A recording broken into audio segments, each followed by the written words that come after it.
আসসালামু আলাইকুম সুপ্রিয় দর্শক, আশা করি সবাই ভালো আছেন। প্রিয় দর্শক, আজ আপনাদের রাইস কুকার নিয়ে একটি পূর্ণাঙ্গ ধারণা দেওয়ার চেষ্টা করব। তো প্রিয় দর্শক, এটা দেখতেছেন কিয়াম কোম্পানির রাইস কুকারটি ঠিক আছে, তবে এটা আসলে সেলফ থেকে লাইন লাগানো অবস্থায় পড়ে গেছিল, যার ফলে দেখতেছেন এই যে পাওয়ার যে সকেটটা সেটা ভেঙে গেছে। আর এমনি ঠিক আছে, এমনি একটু হয়তো হালকা বাঁকা হয়েছে, কিন্তু এমনি রানিং আছে।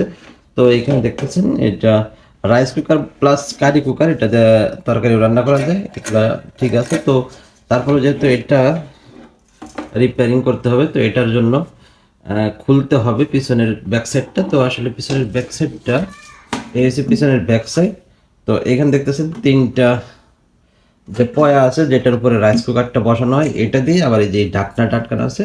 তো এই তিনটা পয়া খুললে এই ঢাকনাটা খুলে যাবে। এই দেখতেছেন পয়ার সাথে ঢাকনাটা রিপিট দিয়ে লাগানো আছে, তিনটা রিপিট দিয়ে লাগানো আছে। তো এটা আমরা খুলবো। তো এটা খোলার জন্য আসলে সেরকম কিছু দরকার নেই, হয়তো স্টার্স স্ক্রুড্রাইভার চিকুনগুলো অথবা এই টেস্টার দিয়ে খোলা যায়। তো আমরা এটা আসলে খুলতেছি, দেখেন। তো প্রিয় দর্শক, দেখেন আমাদের আসলে নাট প্লাগ খোলা হয়ে গেছে। যাই হোক, দেখেন এখন আমরা ঢাকনাটা তুলবো। দেখতেছেন প্রিয় দর্শক, এই যে ঢাকনাটা খোলা হয়েছে। তো এখানে ঢাকনা একটা আর্থিং এর লাইন লাগানো আছে। আর এই সাইডে দেখতেছেন এই যে পাওয়ার কর্ডটা যেটা ভেঙে গেছে। তো এটা আসলে দেখি মেন লাইনটা মূলত খেয়াল করলে দেখতে পারতেছেন যে এই যে মেন লাইনটা, এই যে এটা হচ্ছে একটা মেন লাইন, আর এটা হচ্ছে আরেকটা মেন লাইন। তো প্রিয় দর্শক, আসলে আমরা পুরো জিনিসটা দেখতে চেষ্টা করব। তো এখানে ভালো করে খেয়াল করলে দেখতে পাবেন, তো মেন লাইনটা প্রথমেই দেখতেছেন একটা এসে যে একটা কয়েলের মাথায় লাগছে, এবং এই যে একটা কয়েলের মাথা, এটা আরেকটা কয়েলের মাথা, মূলত যেই কয়েলটা হিট হয়। এবং এইখানে দেখতেছেন এই যে 220 ভোল্ট থেকে 40 ভোল্ট, এবং এই যে 700 ওয়াট। তো এই রাইস কুকারটা মূলত 700 ওয়াটের। তো এইখানে যখন ওই যে ওই পাশ থেকে পাতিলটা বসানো হয়, তখন এই যে এটা এইভাবে চাপ দিয়ে থাকে। তো দেখেন আমি এক হাত দিয়ে আসলে চাপ দিয়ে দেখাচ্ছি আপনাদের, সব খেয়াল করেন। এই দেখতেছেন যখন এই যে চাপ দেওয়া হয়েছে, জাস্ট এইভাবে থাকে, এই যে ছেড়ে দিলে উঠে যায়। এই দেখেন চাপ দিলে একটা জিনিস খেয়াল করেন, চাপ দেওয়ার পর এটা এইভাবে থাকে, মূলত এটা এখানে এরকম লক হয়ে যায়, মানে যাতে এটার উপর দিকে যায় না, এটার উপর দিকে যায় না, এরকম যায় না, এটা আটকে যায়। তো এখানে আটকার পর যখন এই আমরা সুইচটা ব্যবহার করি, দেখতেছেন সুইচটা দেওয়ার পর দেখেন, খেয়াল করেন, এই সুইচটা দিলে তখন এই যে এইখানে এটার সাথে এটার কন্ট্যাক্ট পায়, এটার সাথে এটার কন্ট্যাক্ট পাইলে দেখেন এখানে একটা জিনিস খেয়াল করেন,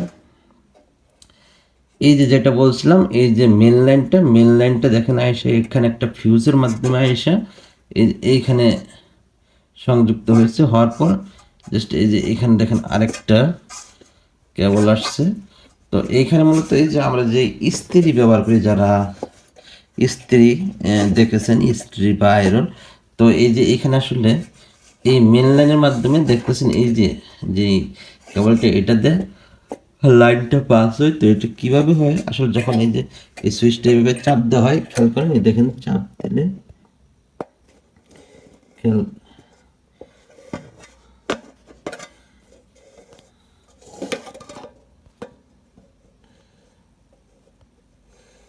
ওইভাবে দেখানো যাচ্ছে না।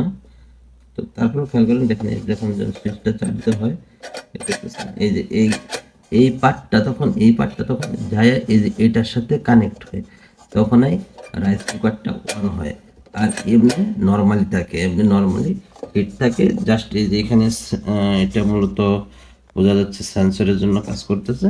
তো প্রিয় দর্শক, এই মূলত ছিল, এখানে আসলে ওই রকম কিছু নাই। জাস্ট এটা হচ্ছে মেন কয়েল, এই কয়েলটাকেই চালানোর জন্য বেশ কিছু কারুকাজ আছে এখানে, তাছাড়া সেই রকম কিছু নাই। তো আমরা আসলে যেহেতু এটা ভেঙে গেছে, তো আমরা এটাই এখন একটু রিপেয়ারিং করবো, মূলত কিছু না, জাস্ট এটা আটকানোর জন্য। অথবা এই পাওয়ার কর্ডটা বাজারে কিনতে পাওয়া যায়, হয়তো দেখতেছেন এখানে নাট সিস্টেম, এখানে তাতাল বা এরকম কিছু লাগবে না, জাস্ট একটা টেস্টার হইলেই এটা চেঞ্জ করে জাস্ট এই যে দুই পাশে দুইটা নাট দিয়ে লাগানো আছে, নাটটা লাগাই দেওয়া যাবে।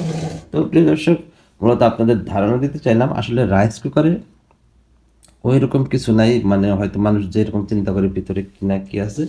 তো আসলে নর্মাল সমস্যা হইলে এটা হয়তো যারা হালকা কিছু ধারণা আছে তারা এটা সমাধান করতে পারবে। বিশেষ করে দেখতেছেন এই যে এইখানে যে সমস্যাটা হয় এটা অনেক সময় কন্টাক্ট পায় না, সেই ক্ষেত্রে হয়তো একটু এই যে পাটটা এরকম চাপ দিয়ে দিলে বা এই যে এই পাটটা অনেক সময় লাগতে লাগতে একটু গ্যাপ সৃষ্টি হয়ে যায়, তখন একটু চাপ দিয়ে দিলে তখন আবার কন্টাক্ট পায়। তো তাছাড়া এখানে আর ওই রকম কিছু হয় না, যদি কয়েলটা ভালো থাকে তাহলে আর সমস্যা হয় না। তো প্রিয় দর্শক, এই ছিল মূলত আজকের ভিডিও। তো সবাই ভালো থাকবেন, আর যদি ভিডিওটি ভালো লাগে অবশ্যই একটি লাইক দিবেন, কোনো কিছু জানার থাকলে কমেন্ট করবেন, আর পরবর্তী ভিডিওর আপডেট পেতে অবশ্যই চ্যানেলটি সাবস্ক্রাইব করে বেল আইকনটি অন করে দিবেন। তো আজ এই পর্যন্তই, সবাই ভালো থাকেন, আল্লাহ হাফেজ।